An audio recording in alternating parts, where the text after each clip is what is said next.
So this was the fourth Mission Impossible movie, right? Correct. Huh. At what point did these missions start being considered possible? Because they got a pretty good track record at this point.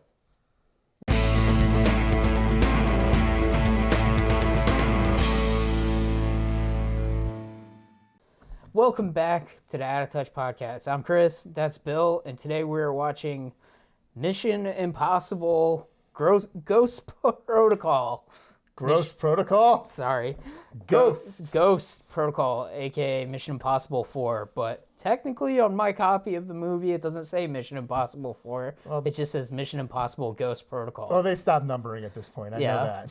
Well, anywho. So, Bill, what did you think of Mission Impossible Ghost Protocol? It's pretty cool. Yeah? Yeah. It's interesting that it's like the fourth movie is just like, oh, now they're starting to get good. Even though I thought 3 was pretty good, but feels very different than the other ones. There's like, it feels like a shot of adrenaline has been given to this franchise. Yeah.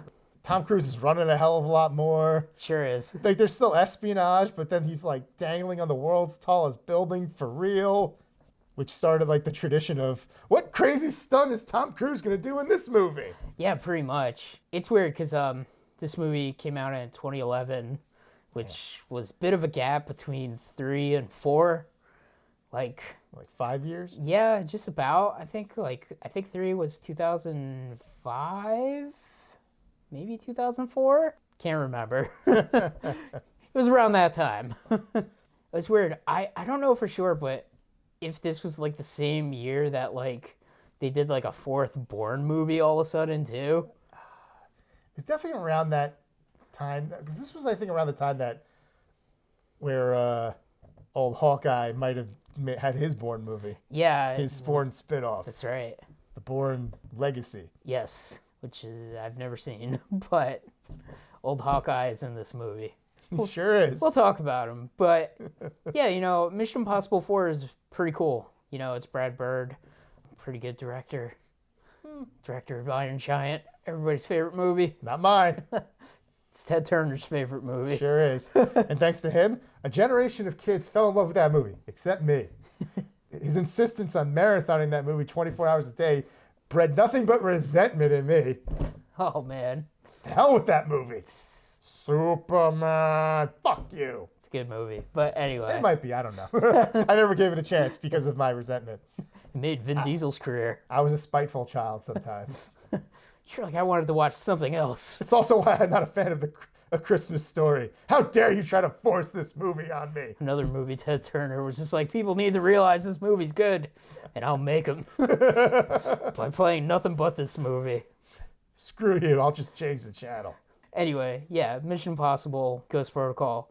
This movie starts off pretty cool, like, because, at the end of the third one, it's just like, oh, like, it was the end of the Mission Impossible trilogy.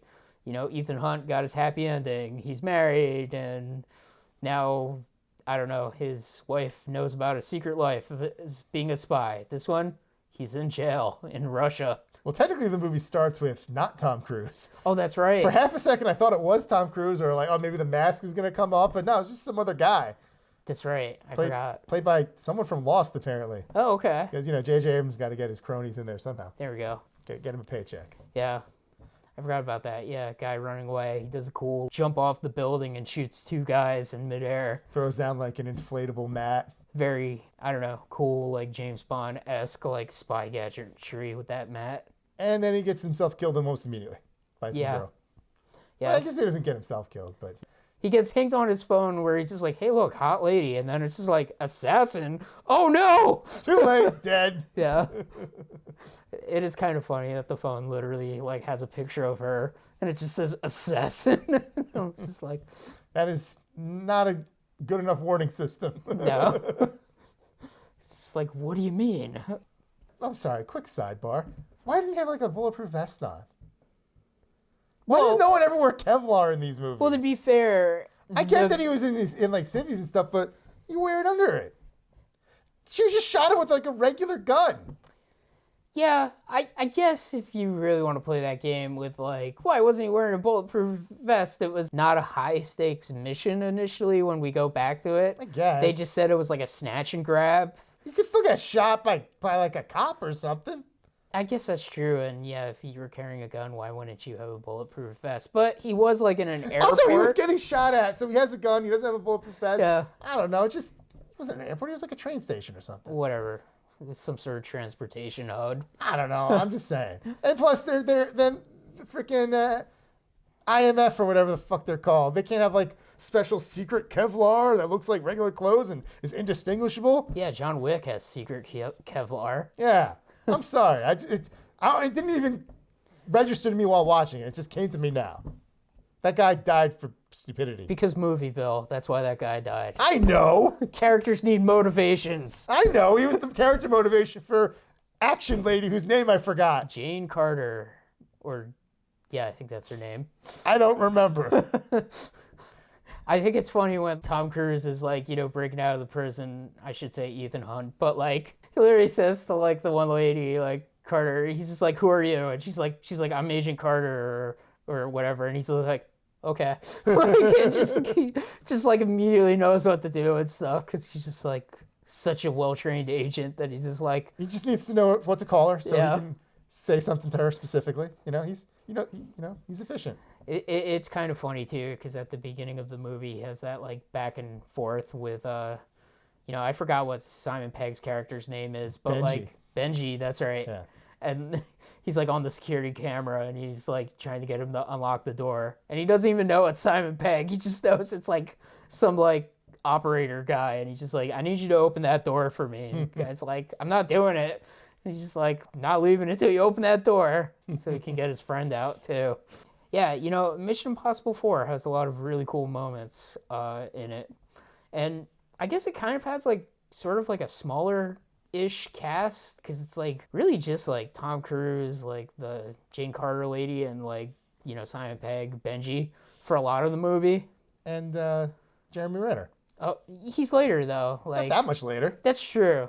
Maybe it was just because I kept getting interrupted at the beginning of the movie that I just felt like he shows up later.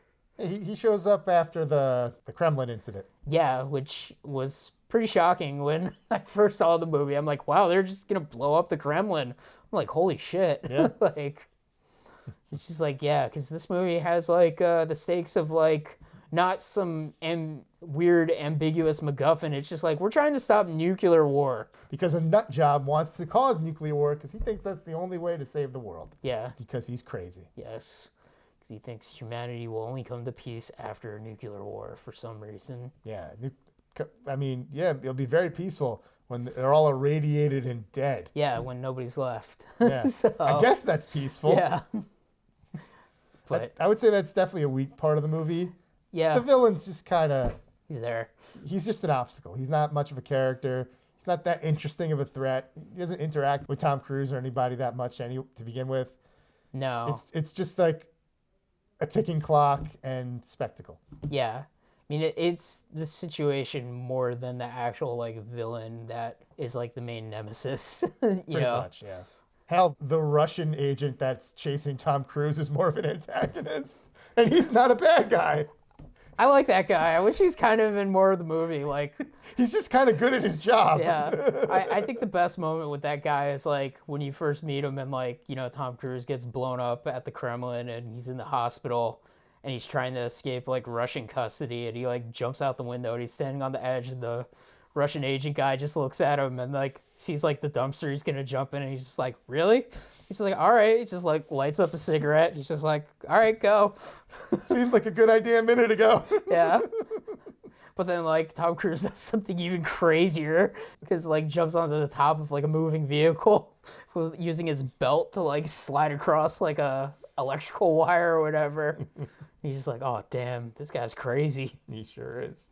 Yeah. He sure is. And I guess after that, we meet the Jeremy Renner character, who's like an analyst. Yeah. Or is he? Yes. Well, he was an agent. Yeah, we find out that he was supposed to protect Ethan Hunt and his wife, and that he apparently failed. Or did he? He depends on the rewrite. Yeah. Oh, really? Yeah, Apparently, and I was reading about this. Movie had some behind the scenes turmoil, okay. but I don't know. They all gritted their teeth and they put out a pretty fun movie. Yeah.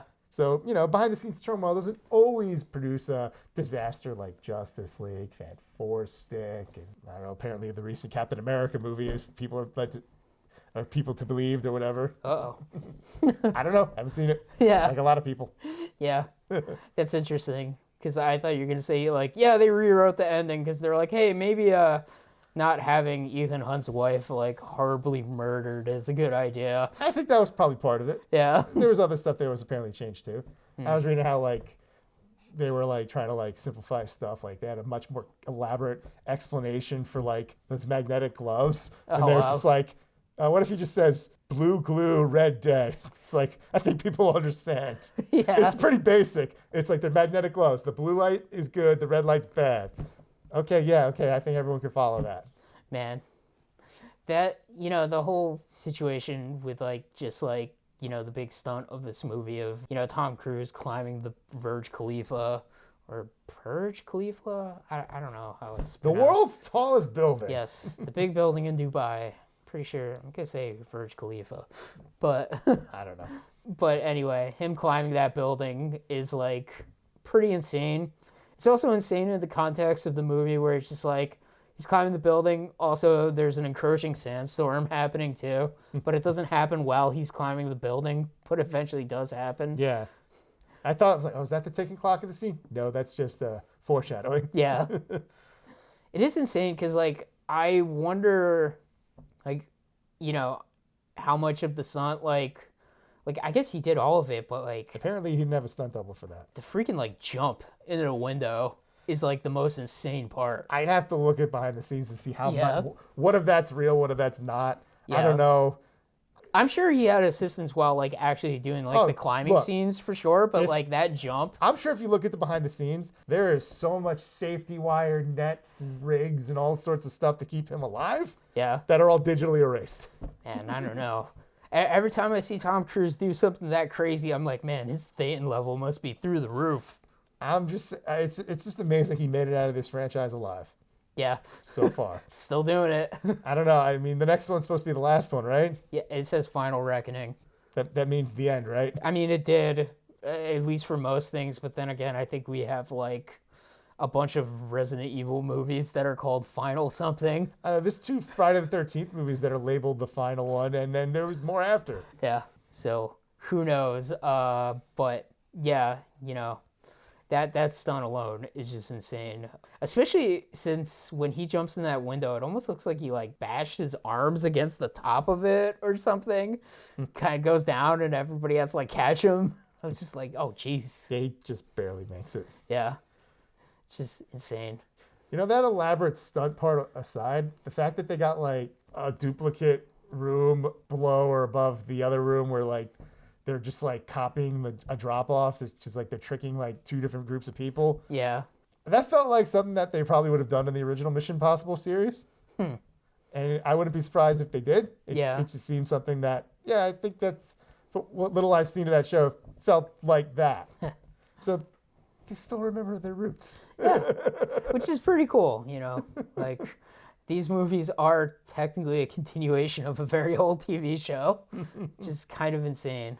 It's kind of like the Mission Impossible movies kind of have that, like, Fast and Furious trajectory where, like, each one kind of got, like, better after number 2. Because, like, Fast and Furious 2, I remember people saying to me, like, it's not really that good compared to, like, a lot of the other ones. And that's kind of how Mission Impossible 2 feels, where it's just like, yeah, it's kind of weird compared to, like, the rest of them. Then again, I know Fast and Furious, like, went, like, bad again, but... That's what people are saying. Yeah. I think the thing is that Mission Impossible didn't get really, really, really stupid. That's true. But it never got, like, as huge as, like, the Fast and Furious movies. But it kind of reminds me of, like, when this movie came out, it was, like, kind of, like, the era of, like, the 4th movie. And maybe it wasn't that many fourth movies coming out, but, like, they did, like, Fast and Furious, like, 4 around this time. They did, like, a 4th Bourne movie, And then it was like a 4th Mission Impossible movie. And I'm sure there's another number 4 in there too that, like, makes me think of that, where it's just like the term fourth cool kind of started popping up around when this movie came up. I mean, historically, so many franchises had petered out by 3. It's like, oh, wow, they're getting to 4? Holy crap. Yeah. So it's just kind of weird. It's like the 4th movie, and then like, at least at the time, it was like, whoa, it's like the 4th movie, but it's like the best movie. Yeah. So, there's a good amount of globetrotting in this movie too. Oh, yeah. Like Russia, Dubai, India. Yeah, indeed. I think India has like the one line that I like of the Jeremy Renner character when he's like trying to like infiltrate the weird, I don't know what it is, like server like HUD or whatever, and he barely gets out of that place alive, and he just says like, next time I get to seduce the target. And I was like, I like that. That was funny. Cause like, he's like in this like horrible hole where it's like super hot because it has all this like, like computer servers going on and stuff. He almost falls into this fan to get chopped up. He has to wear this weird suit in order to levitate. Yeah, like a weird magnet suit that's sort of like this movie's version of the Mission Impossible dangling from wires bit. Yeah. Except it's not being done by Tom Cruise. It's being done by the guy who allegedly was being looked at to potentially replace Tom Cruise as a lead in this. But Tom Cruise is still the lead in this all these years later. It's weird too, like, I know that fact about the movie, but I never get that impression of, like, that character ever, like, being set up to be, like, the next lead, at all. No, I mean, there's also, like, based on some stuff I read where it was just like, at one point it was like, yeah, and Ethan Hunt was going to get, like, badly hurt and not be able to go in the field anymore and become the new, like, head of the IMF. Okay. But they just didn't do any of that, and Tom Cruise is still just the hero. Yeah. And he's going off to his next mission. Yeah. Because Ethan Hunt's just, like, too good. I know Jeremy Renner is in the next one, but that's it. Oh, really? Okay.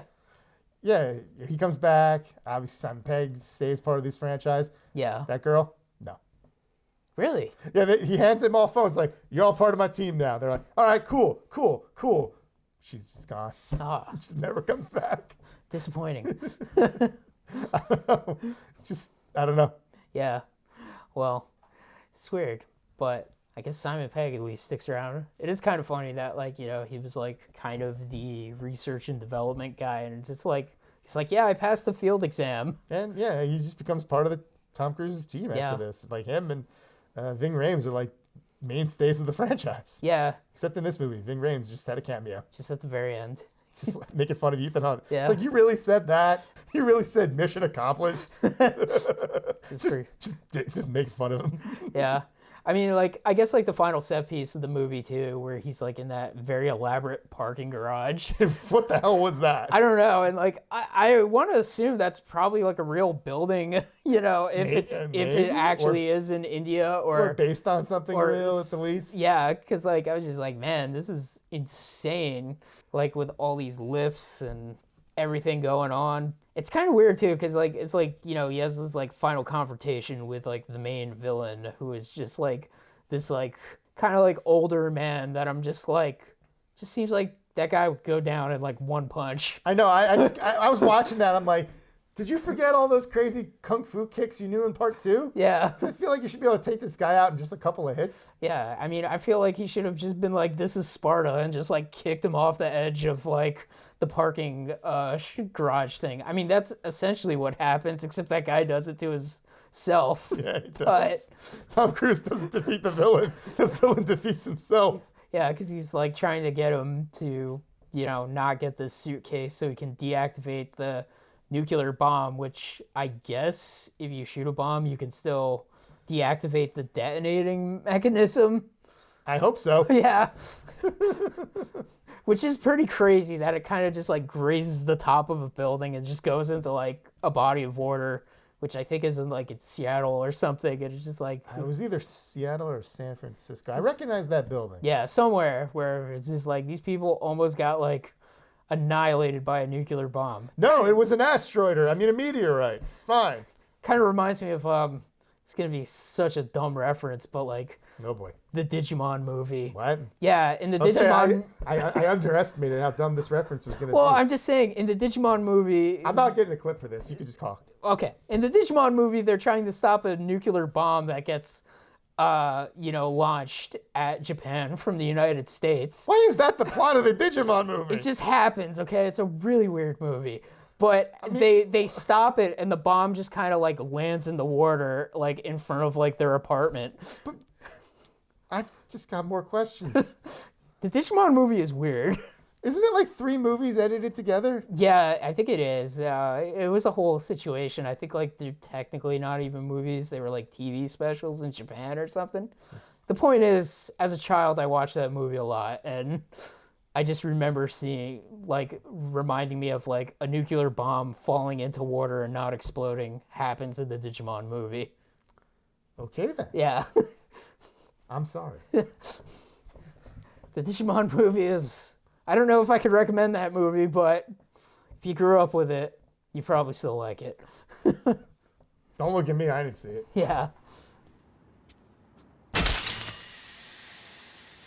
But yeah, they stop the nuclear bomb and it just kind of like sits in the water at the end. But Well, they have to retrieve it. I think Luther has like a line about having to deal with that. yeah, which is fun, But yeah, this movie is just like nonstop, like the whole entire time. Yeah, Like, pretty much. like even from like, you meet Jeremy Renner to like the secretary being shot in the car they're in. That was a cool scene though, like where he basically gives Tom Cruise like what could be his final mission to last ditch effort to help save the world and the IMF. Ghost protocol has been initiated, and then like the car falls in the water, they have to escape that, then they go to like the train car and Yeah. they have to put in the code, and then he has to do the retina scan on the side of the train. A moving train. Yeah. It's just like, damn. I don't know, some things about the movie too that I always remember is like that weird concept car they're cruising around at the end of the movie too.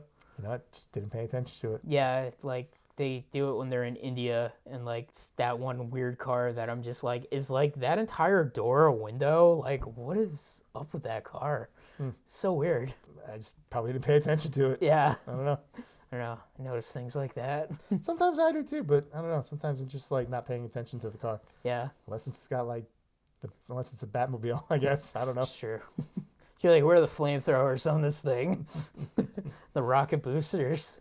It's funny. Mission Impossible 4 is like an insane thing that seemed like it wasn't going to happen at the time. It was just like this franchise was essentially done.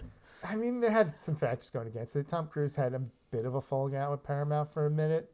They reconciled Yeah. because money solves all problems.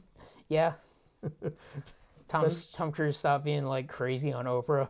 He stopped being crazy in public, as far as we know. Kind of revitalized his career a little bit. He showed up in Tropic Thunder as that like hilarious agent guy That was or manager. That was a couple years before this. Yeah. Yeah, that was a fun movie. Yeah. Tropic Thunder's great. Yeah. Like, it's kind of funny. Like, you're like, hey, I don't see Ben Stiller in anything anymore. It's like, oh yeah, that's because he's behind the camera. You know that Severance show? That's him. And I'm like, holy shit, really? Like, Seriously? yeah, Oh shit. yeah, And he's been directing stuff for a long time. A lot of times he was in that stuff though. yeah. But yeah, he's kind of like behind the scenes type guy now. Fair But- is fair. Yeah, Do what you love. yeah.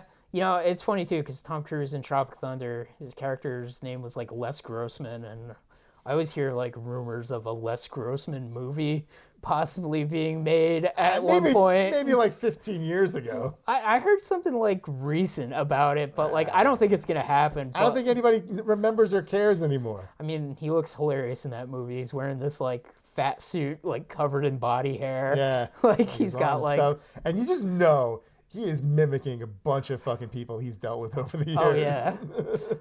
It's really good. But yeah, Tom Cruise, he always gives like 110% and like anything he does. Like For good or ill. yeah. Seriously. But yeah, I love the ending of the movie where like, he gets his mission and just kind of like walks into the smoke. It's like really badass, and it's just like he's like the greatest agent ever, and that's what he's gonna keep doing. He has that bittersweet moment where him and his wife see each other. Yeah. And it's like, oh, they can't be together because she's a target, and Yeah. he can't stop doing what he does Yeah. because nobody does it as good as him. Yeah. Certainly not Hawkeye. Definitely not Hawkeye. He's like, I'll be damned if Hawkeye steals my franchise. Seriously. I mean, Hawkeye was kind of not really a great agent anyway. Like, Maybe they would have built to a passing of the torch, but now they would have to pass the torch to somebody else. yeah. Yeah, I don't know. You know, it's weird. You know, Ethan Hunt is a pretty cool movie character that has like 4 more movies still, which is insane. Yeah, one's still to come. Yeah. So the Mission Impossible saga continues. Until it doesn't. Yeah. Because Tom Cruise will jump into a volcano or I don't something. know. Tom Cruise is like 78 years old, and Yeah, he's getting to a point where he can't possibly keep running. that's true. Maybe he'll be like He'll be the bad guy. that would be hilarious. He'll do what John Voight did. He'll go crazy. I don't know how I feel. Like, I'd be like, oh no, He'll be fine. it's like Ethan Turnabout is fair play. finally got to him. We just got to find the right guy to replace him. Who's crazy? I don't know. Maybe he'll bring in one of the guys from Top Gun 2. It's like, you're replacing me. Maybe. Yeah, you know, Mission Impossible Ghost Protocol. It's really good. It kind of essentially starts like a new trilogy that just kept going past 3 movies. Because it's funny because you're like, yeah, there's 4, 5, and 6, and then there's 7, and there will be 8. And, you know, part 3 kind of stabilized this series. And then this movie freaking shot it full of adrenaline and was like, oh shit, here we go. Yeah. Just go crazy. What's Tom Cruise going to do in the next one? Is the next one the plane one? I think so, yeah. Oh shit. I know number 7 was like the crazy motorcycle jump. Is the next one the one with the mustache? Yes. Oh my god. No, that's Damn it. that's part 6. That's Fallout. Fuck. Yeah. I want to see the mustache. Yeah. No, we got to get to The part mustache 6. that helped ruin Justice League. The next one is Rogue Nation, which I don't think I've ever seen Rogue Nation. You told me you only ever saw the first 3. I've seen scenes of some of the later ones, but like I don't know which one's which. So, yeah. Okay. But yeah, I did only see the first 3. But to be fair, I saw enough scenes from this one that I was just kind of like, maybe I did see this one. My mind. Well, I'm literally seeing them all for the first time. Yeah. But yeah, Rogue Nation is one that I'm like, yeah, I have no reference of, I don't even know which one this is, because it's just like, I know number 6 is the Henry Cavill one, and then number 7 is the one with the crazy motorcycle jump, and number 8 is the one that didn't come out. So number 5, I'm like, I don't even know what the big stunt is in number 5. The plane. It is the plane. It's got to be the plane, right? Is it? Maybe I'm getting confused between something for 8. Is the one where he jumps between the planes? No, isn't it? We'll find Or out. he hangs on. Like he him hangs on hanging the on the- wing. him hanging That's on the right. That's plane. right. I am remembering Him now. hanging on the plane. Yes, indeed. I haven't seen these movies, but everyone talked about these crazy shit he was doing. That's right. The evil Knievel of movie stars Tom Cruise. Go see Mission Impossible 4. Ghost Protocol.